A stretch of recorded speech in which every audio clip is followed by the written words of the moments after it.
All right, so some of your colleagues have been asking me about the definition of training, validation, and test. I put it in the announcement that I sent.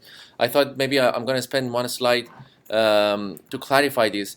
We're gonna talk about this later on after perhaps as of next week or in 2 weeks, because there are other formalization techniques how we're gonna chunk up our data into training, validation, and test sets. So, but just for the sake of completing your assignment, so say this is the available data to you, okay?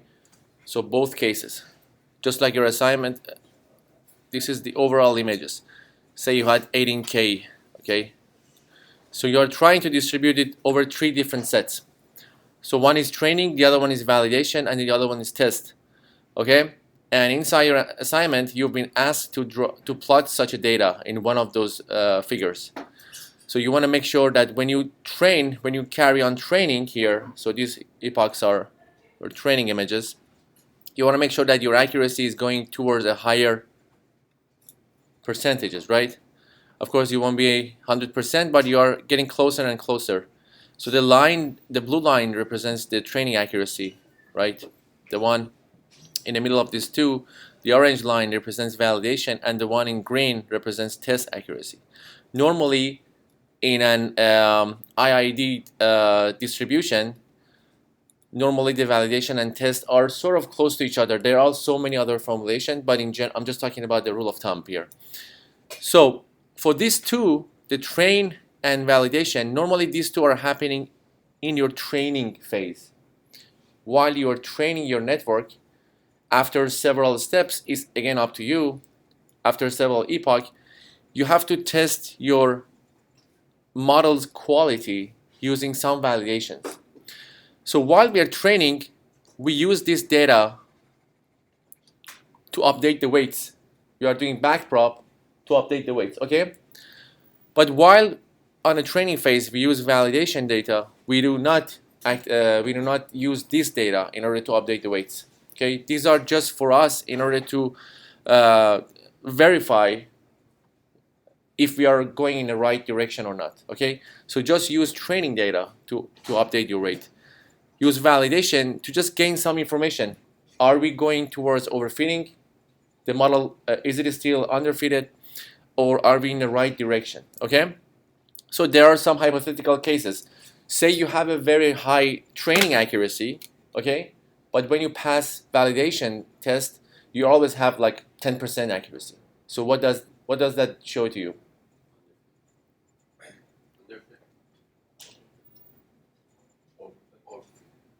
Underfit or overfit? Why overfit?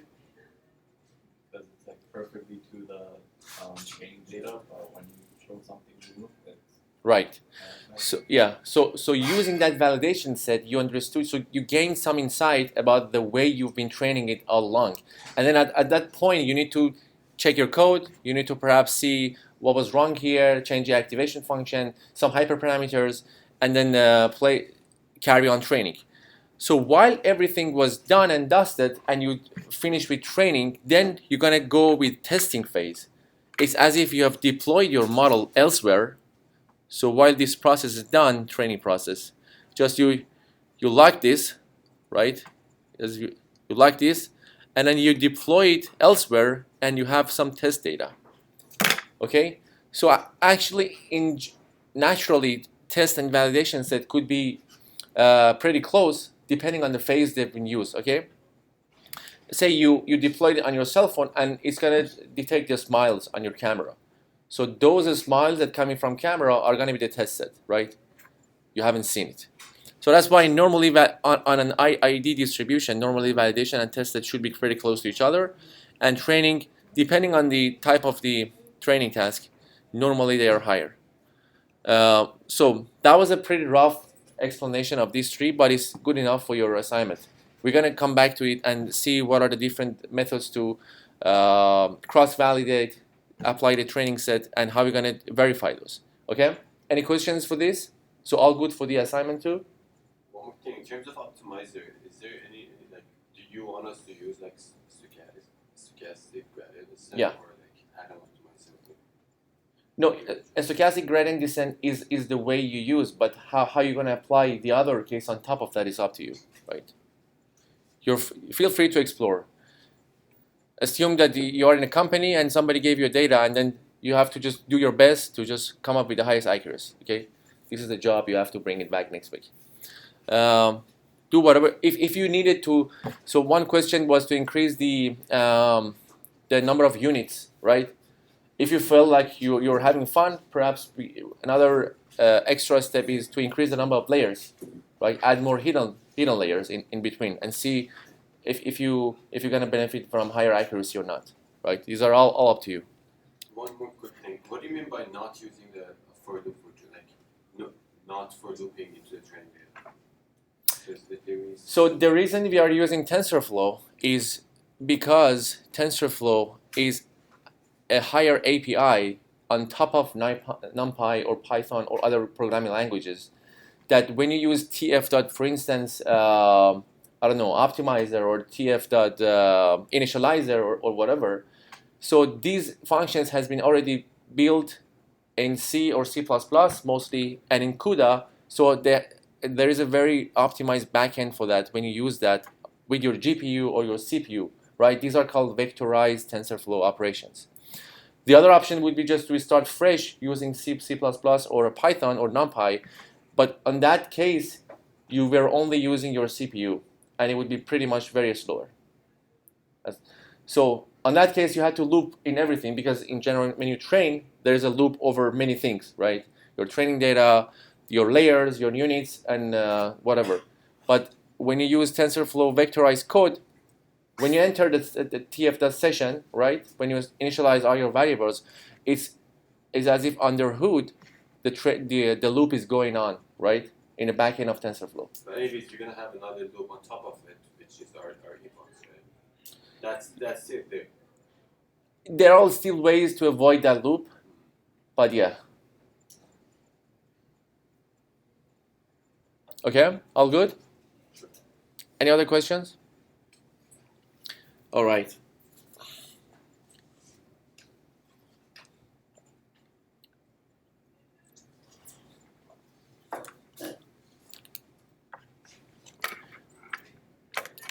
Okay, so 3 sessions ago we started to have CNNs, and then the last session we are having a review over the state-of-the-art CNNs.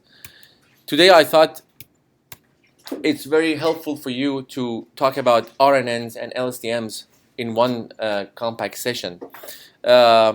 Mostly you're not going to ask questions about the backprop of RNNs, but nevertheless, I thought it would be very beneficial for you. It's going to open up some other doors for you, perhaps in your, I don't know, for your other problems you might be facing later on in your thesis or at work. Okay, so at least you have a rough idea how you're going to tackle those problems with more recent techniques of deep learning. Okay, so whatever we saw so far were either fully connected layers and neural networks or convolutional layers and CNNs. Okay, so let's see how we're going to use other type of machine learning models that are dealing with other type of circumstances, right? So RNNs, or recurrent neural network, just as you can imagine by the name, it's for those phenomena that are happening recurrently, right? So it's under a loop or in sequence. So in order to generate that, we need to use a network of a directed graph-like network, right? So we have to have certain inputs for each node and certain outputs. And normally they're dealing with sequences of data. So if you think about sequences of data, you're gonna come up with many instances of examples. Like I've put some of those here: speech recognition, music generation, but in a very simple example, just talk about. Let's think about language learning, right? So the input for that model would be, for instance, one language, one sentence in French, and then the output would be you want to understand what the translation of that French language this French sentence was in English, right? So your input would be one sentence in French, the output would be one sentence in English. So it's a sequence of words that you have to predict, or you have to infer from the output of the model in a sequence, okay? The other case would be speech recognition. You have a sequence of data coming on here, or music, you have a sequence of notes. So these are all very hot topic now, DNN, gene sequencing. So you have a sequence of DNNs, and you have to sequence them to just, you know, start from human and then end up perhaps a donkey or something. So for machine translation, just think about a language, a dictionary, for instance, and other, perhaps so many other examples. So the difference between an RNN and a normal feed-forward network, a neural net, is in feed-forward neural net, right? We have one source, one unit. Some, in a case of a fully connected layer, we are fully connected to the next set of layers, all layers units with arrows, right, containing weights, and then we move along in a flow from left to right in a feed-forward pass, and the other way around for the backward pass. But for an RNN, since we are dealing with a sequence of data, right, we might want to come back and revisit the unit depending on the situation, right? So the information sort of cycles through a loop, right? So it's a sequence of learning. So at each step or time step, we're going to have a history of data, we're going to have the history of the learned data, and then how we're going to use it later on in a loop, okay?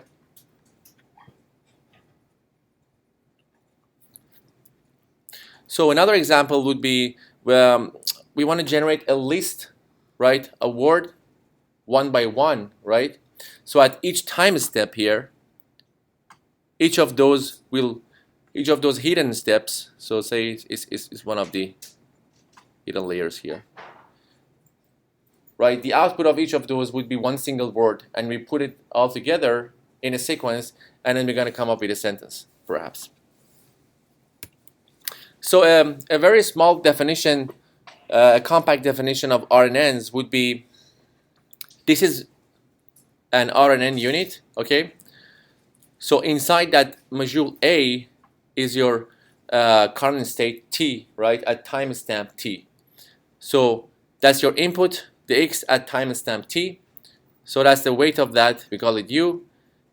That's the loop over the state itself with its own directed arrow graph of having weights of W, and then using that with different activation functions, you're going to output something by the edge of V to the output of the hidden state T, okay? So that's why, because of that, you have other parameters here. Just, I try to name it here. So by definition, you have some input states, let's call them the set of S's, okay, which are getting input to this unit, and then some Y's getting output out of this, okay? So the predicted value will be Y hat. So at each step inside this edge, we're going to have either 0 if T was 0, or otherwise we're going to have an output of an activation function of phi with corresponding to what was happening in the T minus 1 time, and S of t, which is the current one, right? So just as simple as that, you can understand that we can unfold this one single unit, because it's not very clear at this point how we're going to represent T minus 1 or T plus 1, right? So that's why later on we're going to see that we're going to unfold this single unit into time and space, okay? Like T minus 2, T minus 1, and that was T, and then the next level. So it's a sequence of time. We can unfold this, all right? And we're going to see how we're going to update these three parameters. Not only we have to update W, but U and V are another two parameters for RNNs that needs to be updated depending on the type of the recurrent unit. Okay. So definitely, because we are having some outputs given some condition of the input, definitely there's a conditional probability distribution here, so we can model that the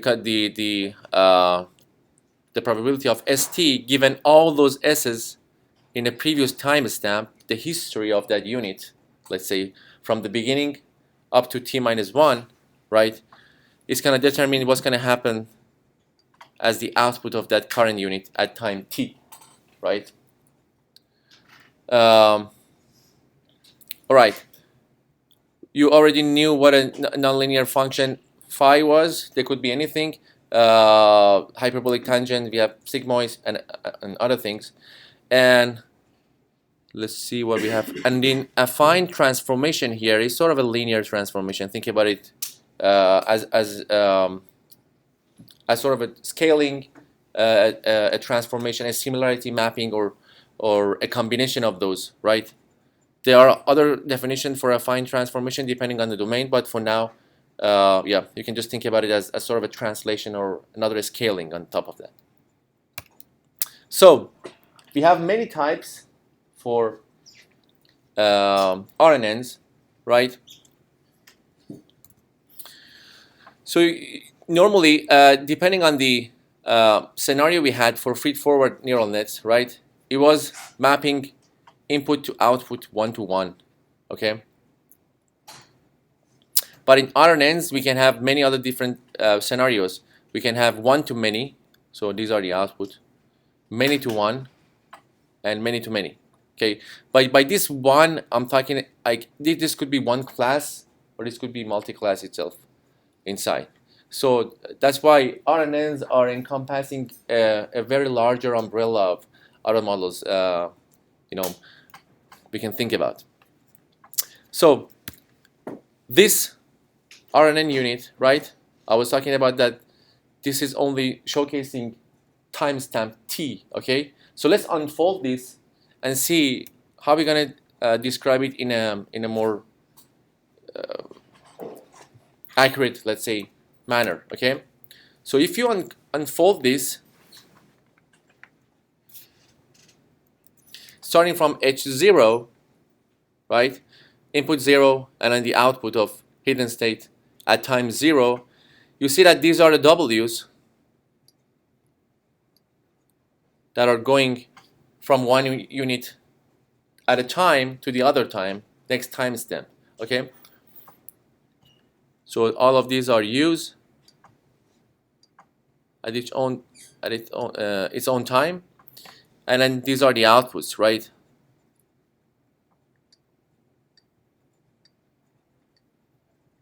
So these are the V's. So now you can easily see that the error of a given time step depends on this previous history, okay? If something is going wrong here, not only perhaps something was wrong here, but this coming W was problematic itself because of the rest of the history that was behind that W, okay? So you can easily see that the problem simply expanded a little bit. And then we can think about different ways of modeling things completely different now, rather than a normal NN or a convolutional neural network, okay? Just because of that, when we want to train that, we have a definition called BPTT, or back propagation through time, because in order to update the weights here, you have to back prop over the time of its own hidden unit, okay? So like here x is varying in time, but x can have multiple features, right? Yeah. So like for every feature there would be a different hidden layer. Yes, if you want to think about it in multi-dimensional, yeah, that could be this dimension and this dimension as well, yeah. Like, are they connected like because every feature is connected to different nodes? Yeah. So like, so they are connected like time-wise as well. So like Yes. different Yeah. features will be Yeah. connected So differently. at each of these time step, each of those v, w, and u's could have their own vector of features. Yeah. If you want to think about it in multidimensional space, yeah. So now coming back to the old definition of unfolding a node. So our single node can be unfolded. Let's unfold it to just the step t, the current step, the next one, and then minus one step, right? So you have incoming weight, incoming input, and then the output. Again, you're going to pass along the weight to the current state and then the future state, okay? The output of each of those, depending on the output of the state, could be the predicted value, right, of the unit. So the unit here needs to have a softmax inside as the output of the Vs of t, okay? So y hat would be the predicted output. And each of those states at time step t or t minus 1 or t plus 1, they have their own activation function inside. For instance, on this case is a hyperbolic tangent that goes with uxt, which is the incoming weight and input, plus whatever that was coming on the left side, right? Wst minus 1, okay? And it's going to activate these two and output it this way. You can simply think about it as an NN that has been propagated through time as another dimension. Okay. This W is not the way that we were used to connect different layers. It's the different layer. Yeah, it's that single layer in time. Yeah. It's different than the we were using before. Yes. Yeah. Any questions? I guess just like the big difference between this and a normal neural net is that now there's some sort of relationship being formed between each of the elements in the sequence. Yes. Is that what you're Exactly. You're trying to learn something from the sequencing Yeah. of it. So just like think about when you speak, when you want to put out a sentence, right? I am X years old, right? So when you are at years old step of your sequence, that I am and the number becomes a factor, right? That has brought you to the point that you want to say years old now. Okay, that was the previous sequence of the word that should make sense in order to form an output. Okay, so think about it as each of those output could be one word coming out as a translation of something or a generation of something. Okay, so RNN are very, very powerful, but a little bit more complex than a normal neural net. Other questions?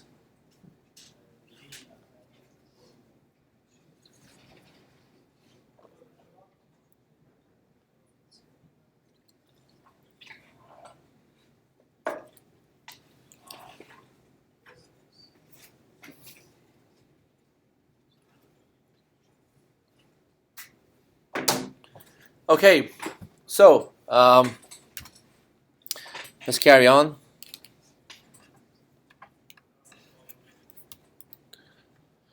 So this is sort of a review of the loss function and how we're going to backprop in RNN. You know them already, but the domain just changed from a classic NN to an RNN. Okay, so for the loss function, we have to just find a way, a function that compares the value of the true y and the predicted value of the output of the network, and depending on the n, so we have to do the summation of all the pairwise arrows, right?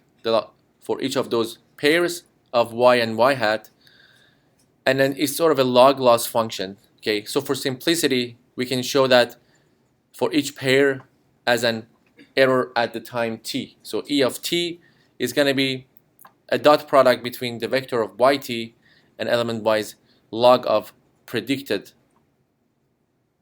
value of y at a time step t. So think about it as when you have different inputs, you have different outputs, right? Each of those contains a loss of its own, and you can basically combine them all this pairwise to this, but each would be, right, treated at its point. Okay, does that make sense?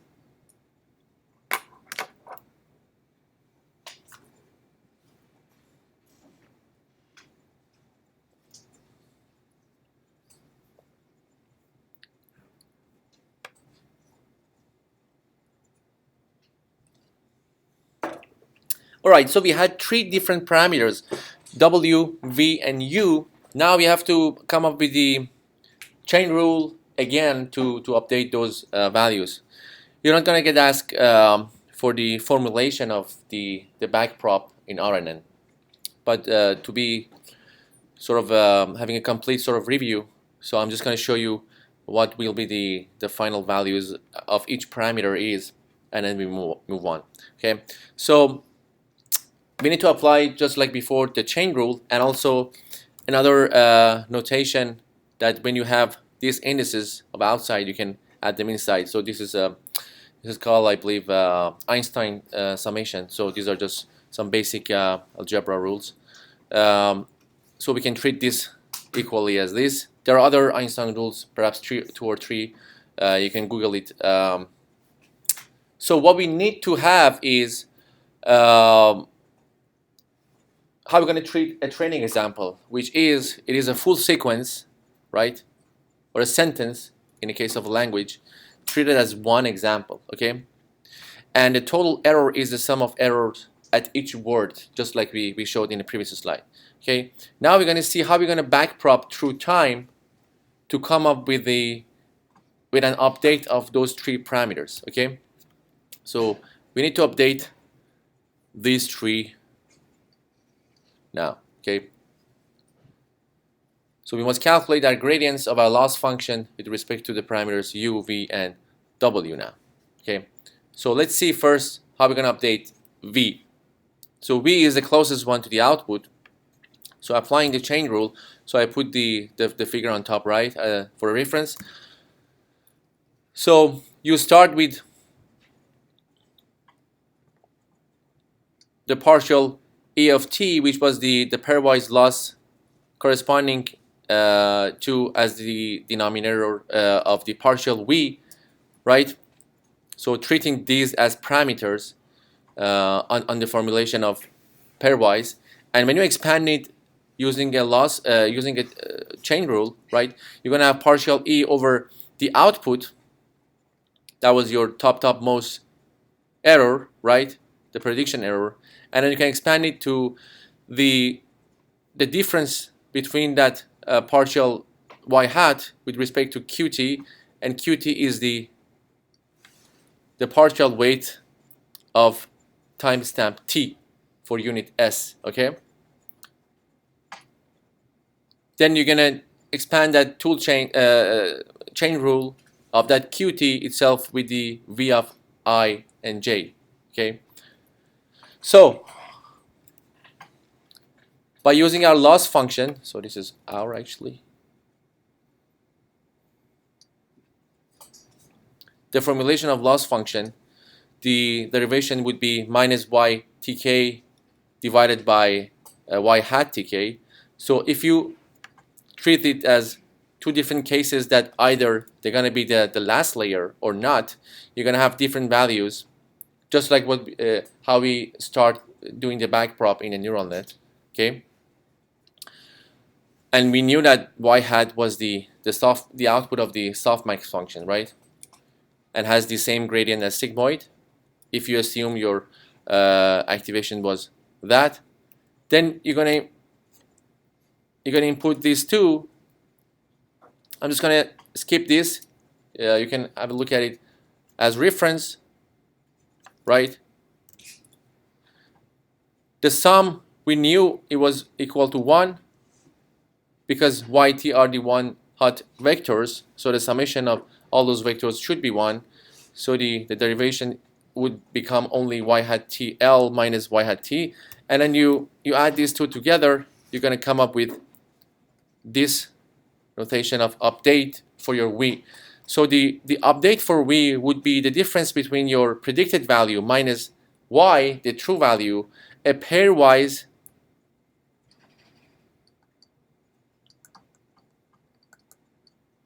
multiplication over the vector st. Okay, so that's your first update. Let's see how we're going to compute an update for W. So W was the weights that are carrying around each time step. Okay, so again, using the chain rule, we're going to understand that we can expand the partial E of t over W of ij to starting from the last one, which corresponds to the predicted value, and then the q's, and then the st's, the units inside, and then the w's that are coming there. And then we add them together. We're going to have this value for your w. So the update for w would be the amount of differences you had from your predicted value and the true value multiply VLM and the summation of all. And then we define VLM, I guess, here.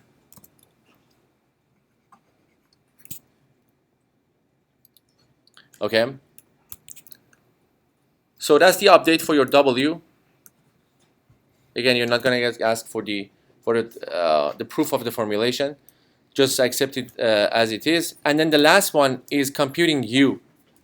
So for computing U again, so that's the weights corresponding to your input at each time step. The final value would be this. And I mentioned our final loss function is just the summation of all ETs, right, over the time step. We've already actually calculated these three values before for V and W. This is the last one that was calculated here. And then adding them all together, that would be the update of the gradient for U. Okay? So by being able to update U, V, and W, we are good to go to train a model. Okay? So let's see what are the major issues of RNNs in general. Okay? One of the major issues with RNN is vanishing gradients. Okay? So you see we have many sequence of time step. Okay? And we are using it multiple times, and each time step t depends on its history, right? So if something goes wrong in the previous history of that model, you're going to carry on seeing less of accuracy, and corresponding to that, less of update in its future generation. So as an example, you can have a look at this, a 3-layer network, right? The amount of update you have for different training examples is higher in the 3rd layer, which was the one before the output. It's lower in the 2nd layer, because using this update and output, you updated this, and then you updated this again. So you see, if you expand it to a sequence of 100 times or 200 times, each time you want to backprop the gradients, you're going to see for RNNs, normally they're going to get vanished and vanished. They're going to get close to 0 more and more, to the point that when you update, you're virtually don't changing anything. So that's why your gradients are getting vanished, right? So that's a name for that term that is very usual to see for RNNs. We call it vanishing gradients. So after certain steps, the gradients are too small, so there won't be any actual update happening. Okay, so you keep training, you're spending time, you're spending power and resources, but there is no update coming back from the backprop. Okay, so there is no learning eventually happening. The other extreme case on top of that is you've done something wrong, perhaps in your activation function, and you see that they are going on the other end. They are getting higher and higher, and you're going to have another condition called exploding gradients. Okay, so your model is dramatically going up and down for each update. So late 90s, some researchers came up with the idea of how we're going to address these two, right? And then they come up with another RNN-like model called LSTM, or long short-term memory that has a little bit of tweak inside its internals to compensate this problem, right? Let's see what are those here. Okay, so that's the paper that presented LSTMs.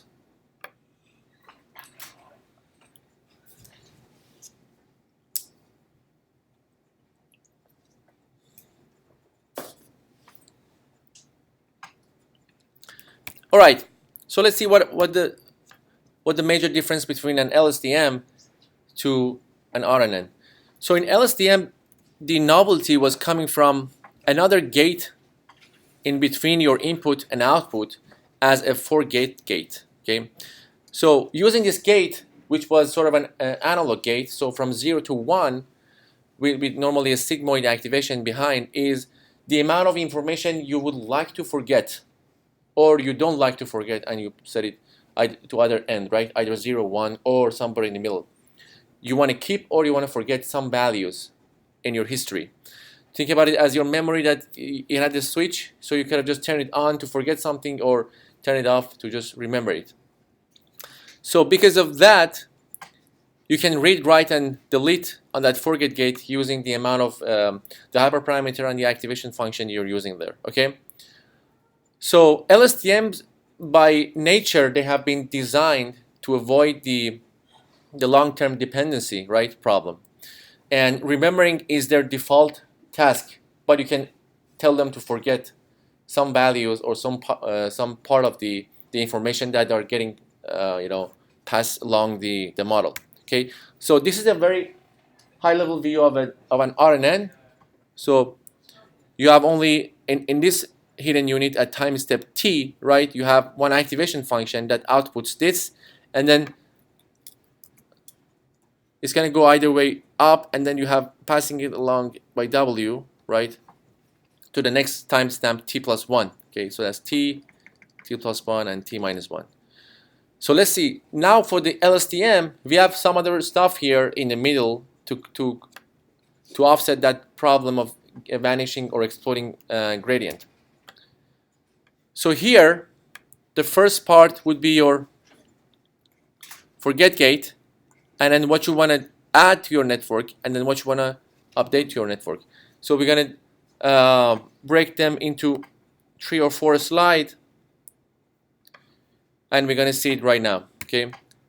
So in high level, each of the LSTM units are maintaining a memory because of that forget gate.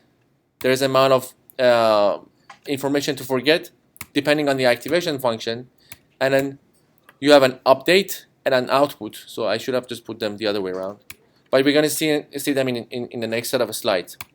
Okay, let's see for the first one. So the coming information from t minus 1 to an LSTM unit is coming through an activation function sigmoid. So that's your forget function, or forget module, or forget gate. These are different terms that are getting used. Okay, the output 1 represents completely keep this, right?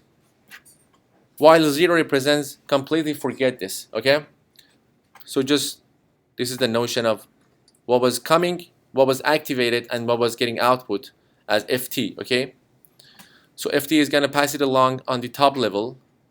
That is coming from the other branch of that is coming from CT minus 1. Okay, so that's the first segment of an LSTM unit. Okay, so now after we define what we're going to forget, now we're going to define as the output, right, of this what we are trying to store here. Okay, so now the other branch is coming here, and the output of this pairwise with the CT minus 1 is coming there. We're going to use it later on to update something, but for now we're going to decide what to store here. Okay, the output of sigmoid means which value to update, and hyperbolic tangent is going to use instead of a sigmoid here to create a vector of candidates CTs to be added to the state. Okay, so this is the output, that's the input, That's the activation, and that's the output. Okay. The amount of input is obvious. You can see it from the figure. And also the other branch that is coming is the output of the sigmoid function here. That was the input to that. Okay. Is that clear for now?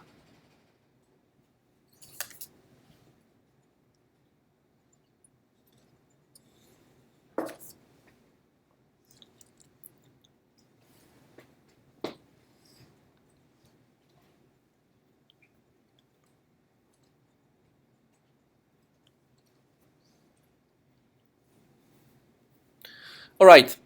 So we decided what to forget, what to store, and then now there is the actual update that is happening by the output of the first, which was the forget, and the output of the store. Okay. So it should be definitely a multiplication because we are deciding on the amount of information from 0 to 1, right, as the output here, multiply by the information coming from before. So that's the degree of forget or not forget, right, that we apply on the information that was coming, 10% up to 100%. And then the output of that is the amount of information we want to use to add with the current state that we wanted to update. Okay, so that's the actual update. So it's that plus is actually here, these two values. Okay, IT multiply CT, the candidates that we were trying to store, and that was the previous information, right? History, and then new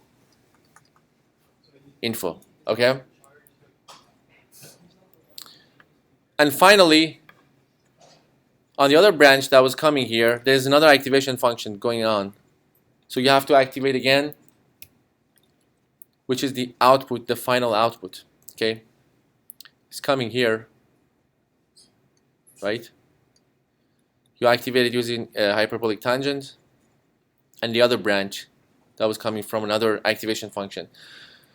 So we run a sigmoid layer, which decide what part of cell state we are going to output. Then we put the cell state through hyperbolic tangent, and then we multiply those two results. Okay. So you see, that was a pretty neat idea of compensating the issues of RNNs in a high-level manner, right? So the properties of LSTM, of course, as you can imagine, the gates are analog because they are outputting from 0 to 1. The backprop was a little bit more complex. You can have a look at it online if you're interested. And they have almost got rid of the vanishing gradients because of the forget gates. And normally the prediction accuracy is higher than an RNN. So depending on the scenario, you might find that an LSTM is outperforming RNN. All right, I'm almost done with, yeah, question. Like for LSTM, we have another one vector, WF, that we need to WF, where was that? 24 slide.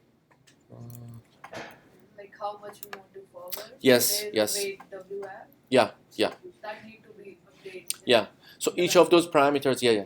So like this will have like 4 parameters instead of 3. I would say at least, because there are so many variants of LSTMs now.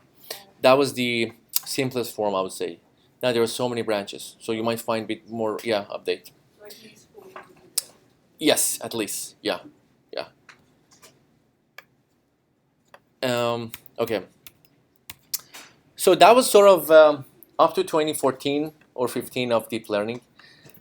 So my last 2-3 slides are just some ideas for the current trends. So it's a very, very fast pace. You might have seen it with the exploding research that is going on. So what now? 2016, some researchers, perhaps in Google if I'm not wrong, they introduced a network, a complex paradigm called attention. So that's the paper. So that attention inside uses an RNN network to pick information to look at from a larger portion of information. So it's sort of a complex idea. You have to just read the paper to understand it. And just to make things more complex, Google later on in 2018 introduced a transformer which inside has an attention unit and another encoder and decoder module. So if somebody understood transformer, please explain it to me. I haven't had a chance to read that paper. But for attention, the unit sort of looks like this.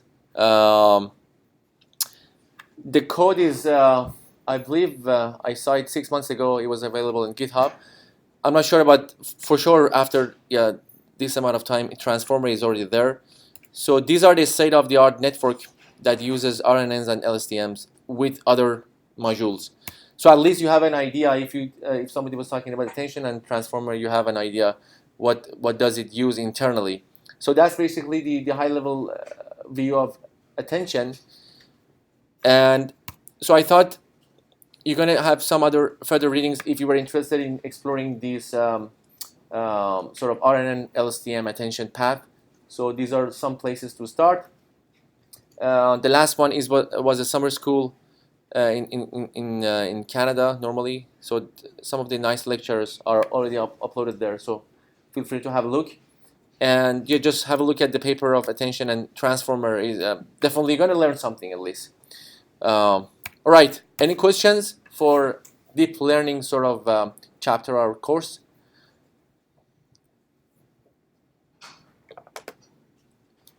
I tried to just add as much as information as I could in the limited time we had and avoid some complex stuff. So just you have an idea of what a neural net is, what a CNN is, and RNN or LSTM is.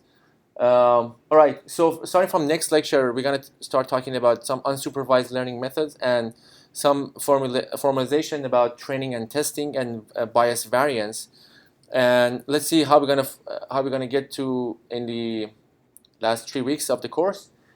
And as I mentioned, this weekend I'm going to upload the assignment 3, and I'll extend the deadline for your assignment 2 as well. Okay, so hope it's going to help you to finish them together. All right, any questions? Okay, have a good day, guys.